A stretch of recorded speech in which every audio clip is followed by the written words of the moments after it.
জয় মা কামাখ্যা, জয় মা তারা। আজ একটি গুরুত্বপূর্ণ বিষয় নিয়ে আলোচনা করব।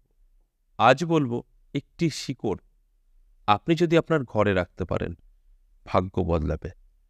দেখুন, আমি যতটা বুঝতে পেরেছি, আমার কাছে যারা আসেন অনলাইন বা অফলাইন, তাদের মধ্যে একটা সমস্যাই বেশি দেখা যায়, সেটা আর্থিক সমস্যা। হয়তো আপনারা নিজেরাই কোনো না কোনো ভুল বশতে আর্থিক ক্ষতি করে ফেলেছেন, ব্যবসা চলছে না, লটারির নেশায় শেষ হয়েছে, যে কোনো কিছু হতে পারে।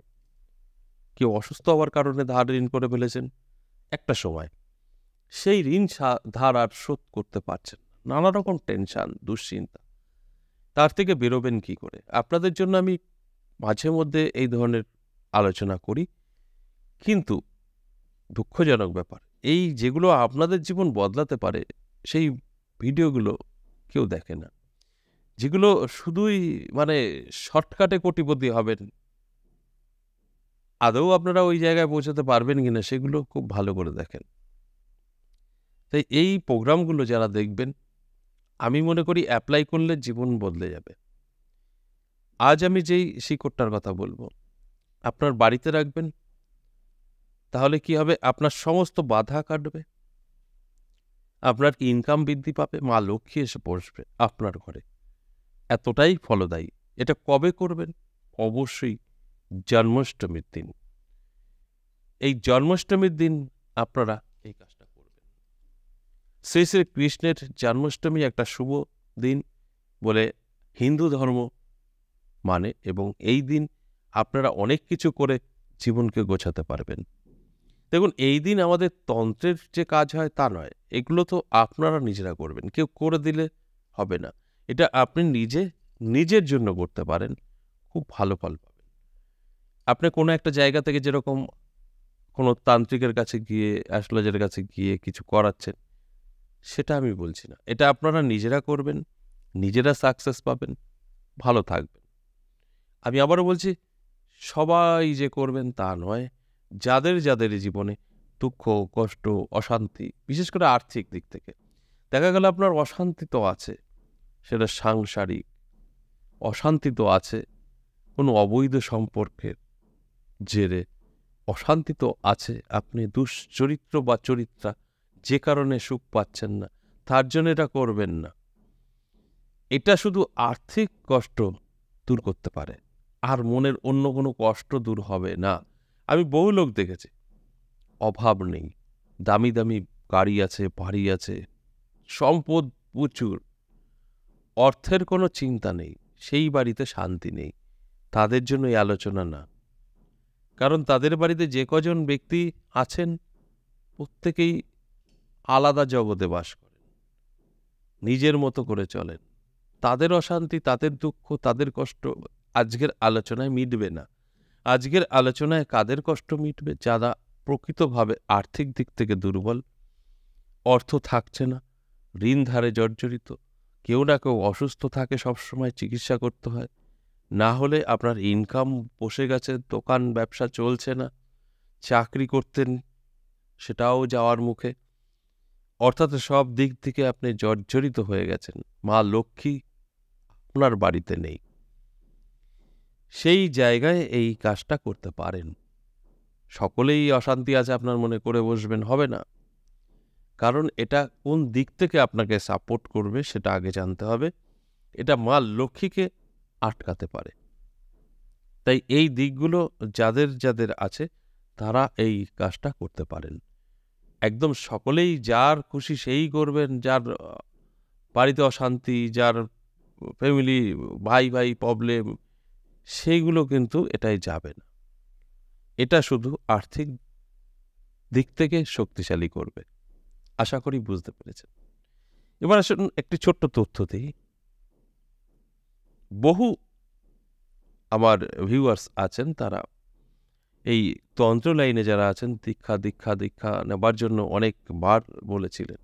তা আমার এখানে সেটিং ছিল না, অর্থাৎ মন্দিরটা সবে হয়েছে, আর সেটাও কমপ্লিট হয়নি, চলছে কাজ, যে কারণে আমি সকলকেই ওয়েট করতে বলেছিলাম। তাই সেই ওয়েটটা কিন্তু অনেকেই করেছেন। এই কৌশিকী অমাবস্যা থেকে আমি শুরু করছি। কৌশিকী অমাবস্যা থেকে এই দীক্ষা গুরুমন্ত্র দেওয়া হবে। বিস্তরভাবে জানতে হোয়াটসঅ্যাপে যোগাযোগ করবেন যারা চাইছেন গুরুমন্ত্র নেবেন। আর এটা তারপর থেকে প্রত্যেক মাসেই হবে, পূর্ণিমা তিথিতে, অমাবস্যায় নয়। কৌশিক অমাবস্যা ব্যতিক্রমী অমাবস্যা, এরপরে সব পূর্ণিমায় হবে। তাই যারা চাইছেন যোগাযোগ করতে পারেন অতি সত্বর, কারণ আর বেশি দিন নেই। এবার আসুন কি করবেন, কি করলে আপনার সমস্ত দুঃখ কষ্ট দূর হবে, আপনার সুখ শান্তি বজায় থাকবে, বিশেষ করে অর্থ কষ্ট আপনাকে ছুঁতেও পারবে না। সেই কাজটা কি করবেন? আপনি একটি গাছ ঠিক জন্মাষ্টমীর আগের দিন সেই গাছের গোড়ায় যেতে হবে।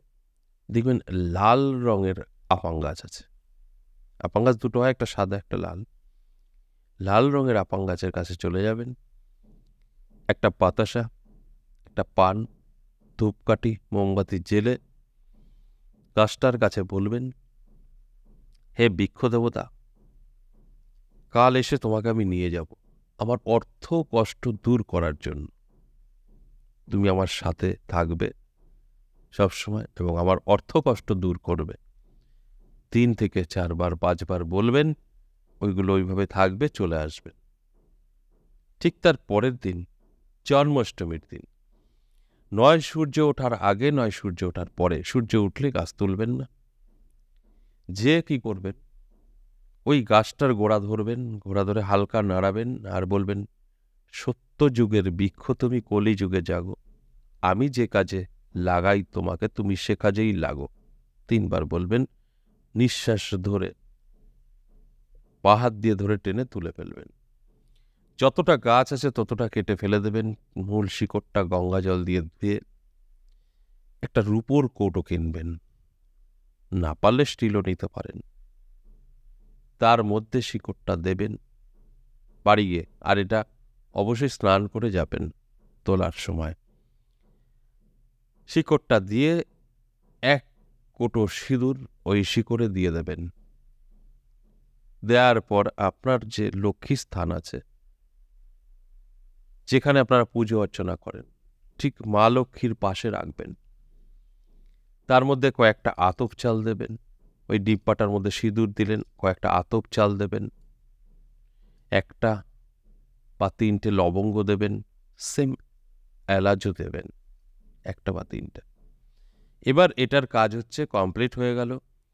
সেটাকে আপনার মনের কথা বলে ধূপ দ্বীপ দেখান। এই দিন থেকে চালু করবেন, ধূপ দ্বীপ 41 দিন দেখাবেন এবং প্রত্যেকটা দিনই এই ধূপ দ্বীপ দেখানোর সময় কেন করলেন এইটা সেটা বলবেন। আপনি যদি আর্থিক দিক থেকে উন্নতি শক্তিশালী হতে চান, সেটাই বলবেন যে আমি অনেক অর্থের মালিক হতে চাই, বা আপনি বলবেন আমার সমস্ত রকম বাধা বিঘ্ন যেন কেটে যায়, মা লক্ষ্মী আমার ঘরে এসে বসো। বাস আপনার মতো করে বলবেন, বলে ধূপ দ্বীপ দেখাবেন সকাল এবং সন্ধ্যা। দেখুন আপনার ভাগ্য কি করে বদলায়, সমস্ত কিছু বদলে যাবে, আপনার ঘরে মা লক্ষ্মী এসে বসবে। এগুলো প্রমাণিত, করে দেখুন, কারণ এটা তিথি অনুযায়ী কাজ করে। এই যে শ্রী শ্রী কৃষ্ণের জন্মাষ্টমী অত্যন্ত শুভ, এই দিন এই কাজটা করলে আপনি অনেক অনেক ভালো রেজাল্ট পাবেন। যে কোনো দিন করা যায়, সেটা আপনার খুশি, রেজাল্ট আসবে না, কিন্তু এই দিন করলে গুড রেজাল্ট আপনি পাবেন। আশা করি বুঝতে পেরেছেন। আজ এ পর্যন্তই, আবারও আসবো নেক্সট ভিডিও নিয়ে। ততক্ষণ ভালো থাকুন, নমস্কার।